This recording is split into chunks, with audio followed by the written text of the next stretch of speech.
society, and to sort of show that it's possible, show that human beings can behave otherwise, that we aren't, naturally aggressive, competitive sorts of creatures, but that we can create an economy that is more altruistic and cooperative, that focuses on creating employment for everybody and eliminating poverty in the world, which are the two key things that our present economy is failing to do.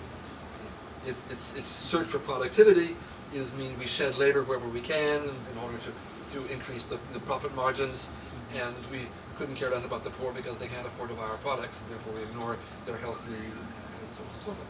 So we need a basic rethink of the economic systems as one of the elements of moving towards an alternative society to the one that is creating the climate change problem. But we also, of course, need to look at the whole question of energy.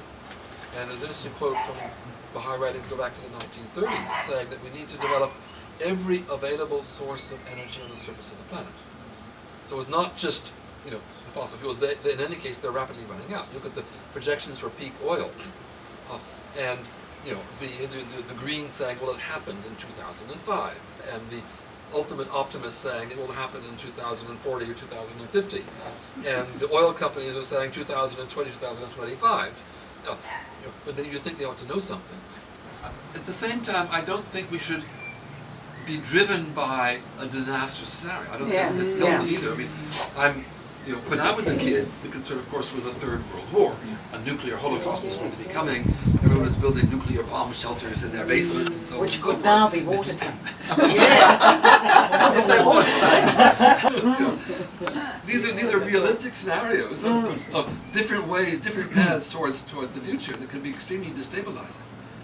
But but I also can remember when I first went to the Pacific Islands, and there was. I was told about some Europeans in the 20s who, having been through World War I, and then they saw the rise of Hitler and another war was coming. Where could they go to hide? Where was this safest place on the surface of the planet to get away from this horrible Holocaust that was coming? And they decided to settle on a little island in something called Guadalcanal, the Solomon Islands, that saw some of the worst fighting of World War II. So I don't think that trying to escape, is the right kind of reaction. You hold yourself up, in your little castle, with your food supplies and so on. You're going to need your own personal army to defend yourself against people who are trying to scale your walls, and it's not going to, it probably isn't going to succeed in any case. So the only realistic solution is to work very hard on community building, and sense of collaboration, and providing some new ethical foundations to what we're doing. It was interesting, at the same time that we had the Copenhagen Climate Summit that failed so disastrously in 2009, just before, UNDP, UN Summonsby Intelligence, said, we're heading for failure in Copenhagen. Where can we succeed? So, they invited all the religions to prepare their action plans on climate change. Long-term, 7-year action plans on climate change. Say, what will the religions do to respond to this challenge? And they all got to it.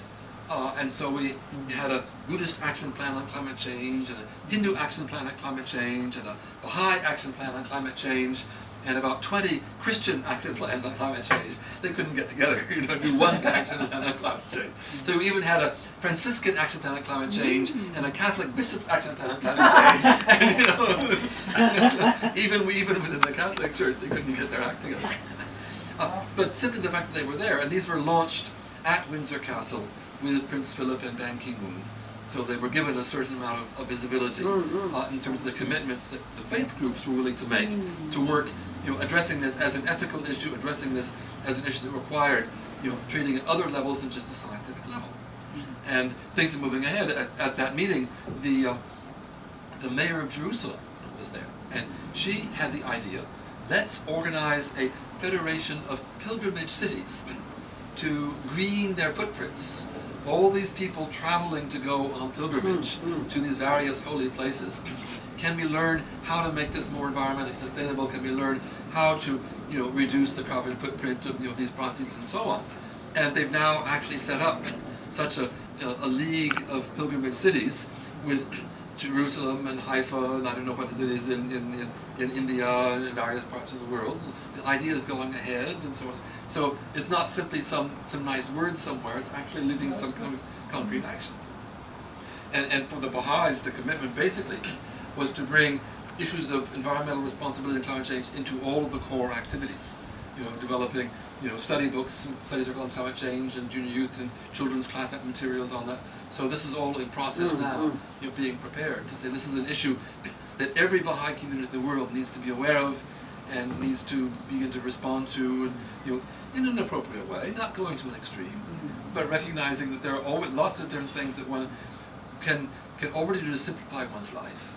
And that when it can become much more detached from other things and say, well, they're there, they may be useful, but I don't actually need to have them, and that I can live, without them, like adapting in one way or another. And so, this is the kind of process of thinking that everybody should be going through, whether they're Baha'i or whether they're any other faith or of no faith. I think, given the scientific realities, we need to begin to say, well, we can't wait any longer.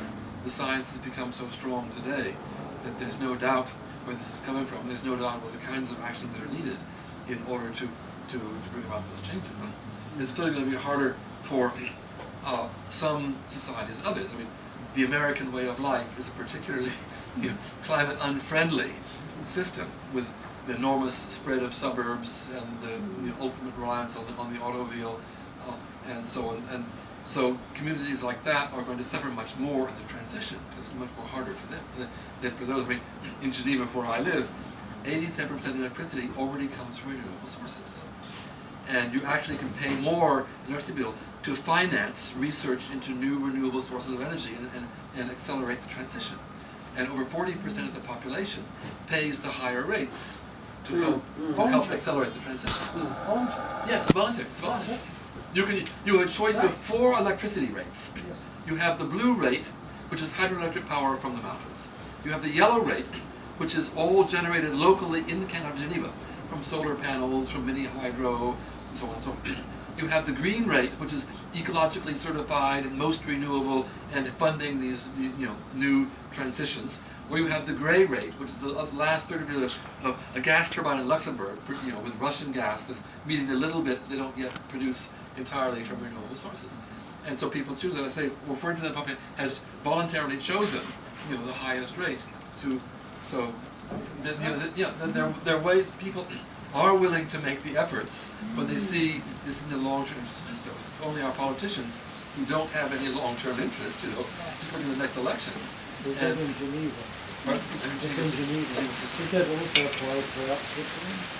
No, because some other parts of Switzerland, they built nuclear power plants, so there's a certain amount of nuclear power that they're now have agreed to phase out. Especially around the Basel area. Yeah. So there are now plans. They have a whole plan. They what they call the 2,000 watt society, where they want to bring down individual consumption of each Swiss person to 2,000 watts. And so all the different cantons are now working on their strategies for the transition. When do they? I think they're planning to shut down they're phasing up the nuclear plants and their replacements. They're working on their replacements. But in the usual gradual Swiss, considered, serious, slow way, nothing hurried and so on and so forth. But at least they've been working on it for a long time, and they're continuing to make progress. I think we have more of a challenge with respect to food issues, because while we have the technologies to change. In fact, there was a recent study by an American professor at Stanford University said that with existing technologies for wind power and wave power and geothermal and biofuels and so on, not counting nuclear, not counting carbon, sequestration and storage, we could make a complete transition away from fossil fuels in between 20 and 40 years. So the technologies are there, they're working. The main additional investment, we have to invest anyway. Energy requirements are increasing. We can do a lot through energy economy, through efficiency. We can reduce our consumption, and that's the first thing to do is to reduce the waste of energy in so many processes and buildings and so on. But for the rest, the transition is perfectly feasible if there weren't all the vested interests in maintaining the existing system. So it's technically perfectly feasible to do that. The scientists have shown that without using any of the more risky alternatives to technologies and using things that are already known. So there's not something that's impossible to do. It's a question, is there the political will, and can we overcome the resistances in the economic system that prevent us from making that transition? So we will sort of see what happens in the years immediately ahead. But I think with respect to agriculture, where we've become so dependent on intensive agriculture, driven by the fossil fuel subsidy, can we make the transition in food supply, which may be much more critical to keep the population alive during the transition? And how do we do that? And can we work on a shift towards perhaps smaller scale forms of agriculture, which can in fact be more productive even than the large scale agriculture for most crops? You can do multi-cropping, agroforestry, and so on. You can actually, these people are working on urban gardens where in 1 square meter, something it takes like the card table, you can produce a lot of your food in that area, by mixing a whole bunch of things and developing it intensively. So it's not that these things are impossible, just that most of us don't know how to do it. In the last Great Depression, most people could go back to the farm or had somebody on the farm and they knew how to go through it. When the Soviet Union collapsed, they went back to the dashes and grew potatoes for a few years and so on. How many of us today know how to fall back on some basic survival strategies during what may be a very painful short transition period? There's a lot of hope there. Yeah. That's why I say the pessimists see where we're heading if we don't do anything. Yeah. What they don't see is all the emerging things that are happening at the grassroots.